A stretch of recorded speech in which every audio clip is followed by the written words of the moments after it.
Kendal is one of those areas that is seen as quite wealthy, so that can be an issue for us. Just because of that, it doesn't mean that there aren't any drug or alcohol issues, and I think that, again, that's about our profile raising and the work that we do.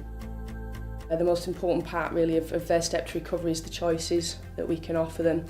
We think it's really important that they've got a broad spectrum of services that they can access, and obviously those services are ones that we provide, so we can do key working, we do group work, we look at prescribing, but we also look at other methods such as CBT as a way of dealing with some of the issues, perhaps looking at housing, employment, and we look at community groups as well. So once people have made the decision to move on to recovery, we're looking at what we can do outside in the local community, what groups are there, perhaps NA, AA that we can be referring them into.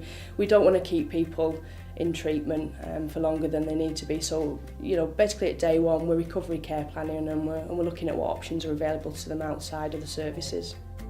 I had to take methadone for 8 months, 70 mils every day. And they did what they said they were going to do. They mainly stayed with me, looked after me, and I ended up in Prestwich, done the cold turkey.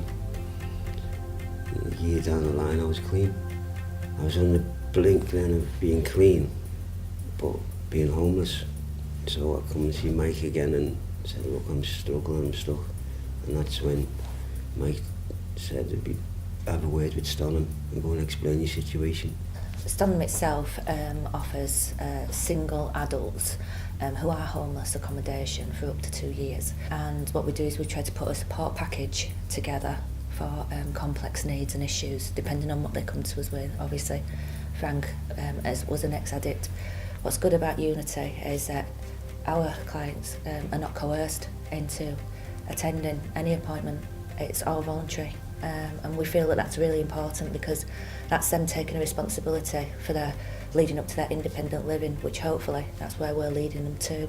I think it's important for people like Frank who are doing so well, who will go on into mainstream society and live perfectly okay, for him to pass on the word that there is aftercare services, and for people to understand that they need to reach out for those services because we are there and we can help, and not to feel left alone.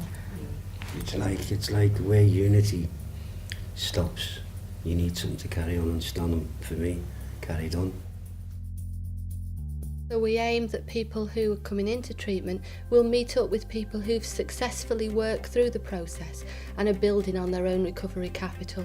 So they've made lots of lifestyle changes and are able then to share that with people who are starting off in treatment and inspire them and help them to move forwards and see that there is lots of hope and opportunity for them.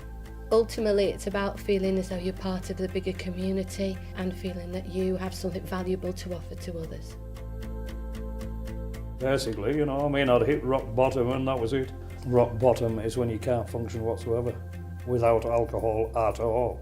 You just absolute and totally, you've just got to have it on tap 24 hours a day, and that's no good. I'd probably about 6 months left to live.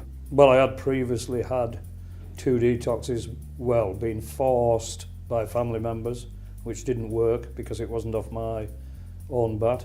It's Unity that has set me on the right tracks, and Denise especially literally has been a lifesaver, But I think I mentioned I wanted rehab and she put me in touch with Holgate House, and that has put me in touch with Alcoholics Anonymous and put me through the steps, which has been an absolute godsend and lifesaver, and educated me into where I was going wrong, and I'm now committed to helping others.